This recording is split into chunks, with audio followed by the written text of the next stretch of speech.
Beautiful tunes to set you in the Friday mood. And that's what entertainment does, really.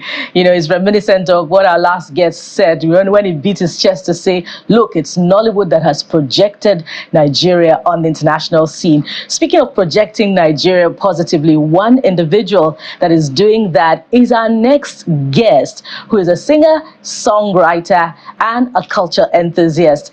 Let's welcome Babatunde Ogunseinde, who joins us virtually from the United States. Good morning and welcome to the program. It's nice to have you. Good morning. So, reading about you, you have this vision for a village square in the diaspora that will attract all Nigerians, where they can continuously get a feel of the culture. What inspired this, and how did you create this space? Thank you for having me, everyone. Good morning. It is to bring together all Africans, not Nigerians alone. And so we're going to have representatives from Tanzania, Angola, Ghana, Cape Verde, South Africa, Kenya, and all the likes. We have a huge African diaspora community here in Houston, Texas. And what inspired me is the love for the culture, basically. I just want to be authentic. I love it here in the United States. Also, will never forget my roots, my country where I'm from. So let's talk about some of the challenges. Let's begin from that, or take it off from there, because this is not your natural space. You're trying to create a space outside your natural space. Let's talk about the level of acceptance and some of what you may consider the limitations you face in achieving this, because you're not just talking Nigeria, you're talking about Africa, and aggregating Africa, even in Africa, it's not been easy. Now, aggregating Africa in the diaspora, I know it could be a tall order. Walk us through that. The biggest challenge for me right now would be is probably the language. Some people are not just open-minded.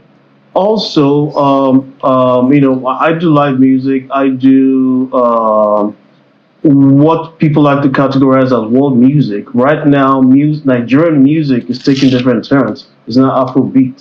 So if it doesn't sound like Afrobeat, then it's probably not. Oh no, this is not what we want. We want the generic Afrobeat. This is part of the challenges. Of course, all my projects so far have been self-funded. I just go ahead and I go, okay, I want to do it by myself. So another challenge right now is funding, how to get sponsorship, have a bigger audience.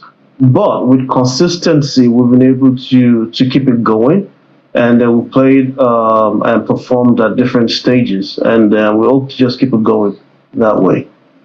Brilliant. And I'm curious to know which of your songs have been a hit for the audience there. I've heard a couple of songs. Some of them I didn't hear. I mean, I've not heard them in like 20 plus years. You probably heard them when you were a child. There's one about a child who doesn't want to take a bath, and they'll chase the child to the riverside to take a bath. And then there's this one we've listened to. So I'd like you to speak to us about how they're connecting and which of them they're connecting with the most. We'll talk about the Black History Month, what you've done about that. But I'm just curious, when you said, you've curated some of them, which one has been the hit? Well, the one is Babatunde Tikowe, Egbe Ududu.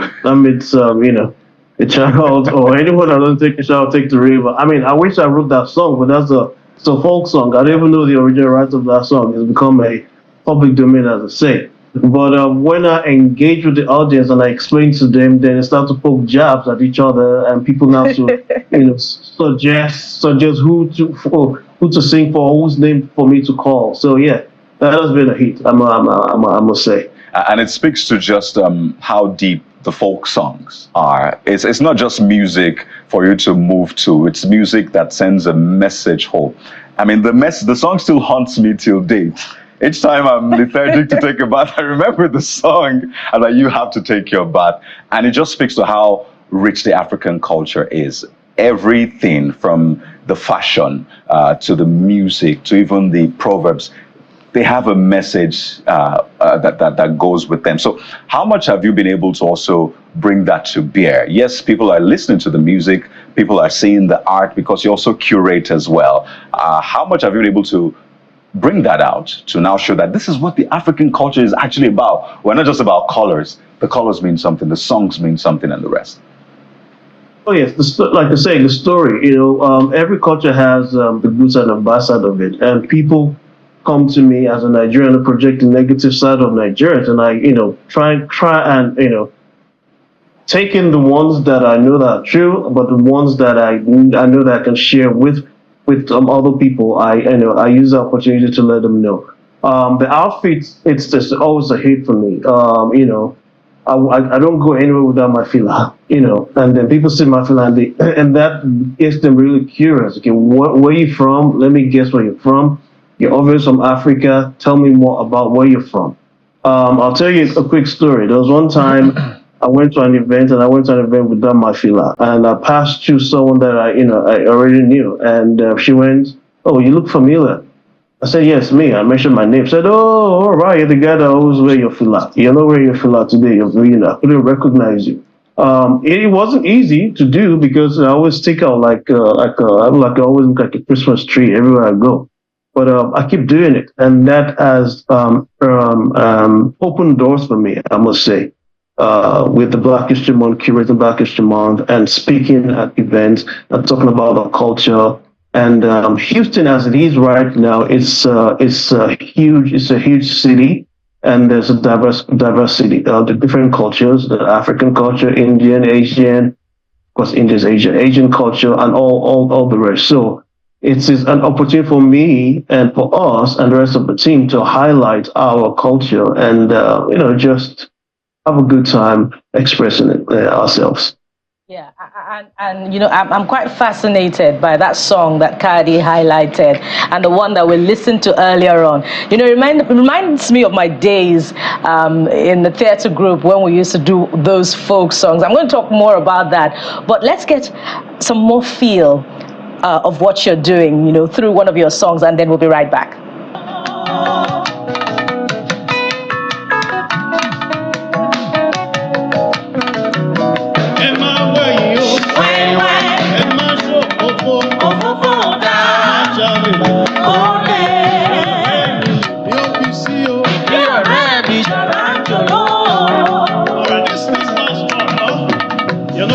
Because once we start, okay, we just keep going, okay? It may sound like we're doing some incantations, but it's all good. You're all safe. You're all good, all right? Lubu lubu tanyolo jacoba dale. Emiola. Lubu tanyolo jacoba dale. Emiola. Bobo araja olo bobo balo. Mioloma. Bobo araja olo bobo balo se. Mioloma. Kilo wade. Kosika. Kilo dube se. Kosika. Kilo wade. Kosika. Kilo dube se. Kosika. Jaubu bo.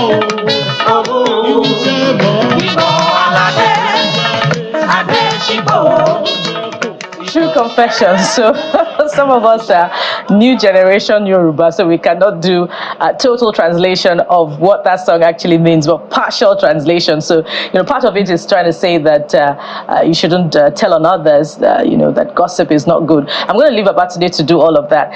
Babatunde, as you also, help us with a more adequate translation of the meaning of that song, tell us more, about your background, some of those things that formed you, that enables you to be able to document, these aspects of African culture. And by the way, there's a huge bouquet of all of those folk songs as far as, the Yoruba genre, culture is concerned. There are others in other cultures and other components that you're also trying to preserve. Would it be the folklore, the stories, and all of that? Yeah, go ahead. Okay, all right. See, I'm trying to be as brief as possible. My background is, thank God for a good family. My father always, didn't shy away from playing music from different genres. He would play Fela song, Barista, Kolinton, Oliver De Coque, Jimmy Sholanke, Wole Soyinka, and I must give special credit to my cousin. Every Saturday when we were doing house chores, he would just, the vinyl, the turntable that we call the turntable, it would just play those songs like every Saturday. And I would just quietly sit down there while washing cars, while I clean the house. I would just listen to those songs. And while I became a teenager, and those songs guys became, started coming back to me, and then I started seeing other people do it, and I started, you know, going from there. So I would say I would create in my background, my introduction to music, church, of course, church music, but of different generations. My dad, my cousin, they played a very fantastic role with that. I've forgotten your second question. I'm sorry. Yeah, the other components, are you also working to preserve African stories, African folklore, proverbs, Oh like yes. how they mentioned earlier on? Yeah. Oh yes. Oh yes. So I'm particularly working on a project right now called Oweyu, and I'm working to do it in an interactive way, like a call and response. I think it's very important for us to preserve that. I was in a group of people, scholars from all over the United States, but in particular Africans. We are from Senegal, Burkina Faso, Congo, and all that, and we're talking about documenting our history. And part of our challenges as Africans, in particular Nigerians, that we don't. Some do, I must give credit to people that do that, but some of us do not document our story. We do not. We do not document our history. If you're going to write a paper on Nigeria or Afrocentric issues, you probably have to go to quote an European that went to Congo or Ghana or Nigeria to do the research and has written a book, and then you have to reference that person. But why don't we just go ahead and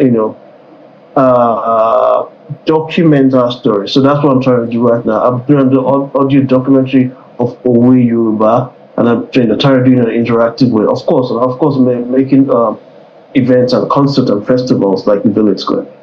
All right, so I know that the American population over 300 million, so conquering that space can be a lot. But a little assignment I would like to add to your responsibility, and I will need you to promise, because when we watch trivia and TikTok on the social media, we're shocked at how ignorant some of these people are about Africa. So can you begin by, before the wisdom of Africa, can you at least help us add to that list that Africa is not a country? That we're actually over 50. How much of that do you see, and how shocked are you when you hear people, they don't even know anywhere else apart from Africa?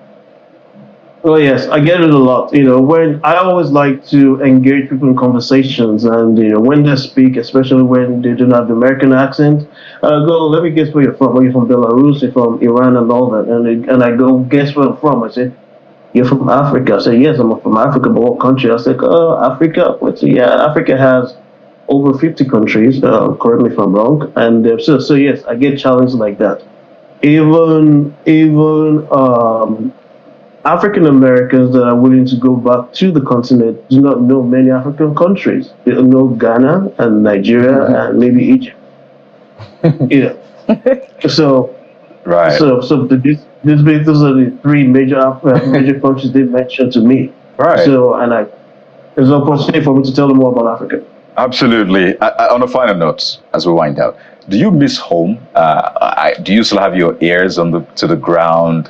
What do you think of home when you think about it, particularly the current situation in the country? I know you had to take a deep breath for that one, but we had to ask. And to cap it up, Kadi, maybe you wrap it up with a proverb.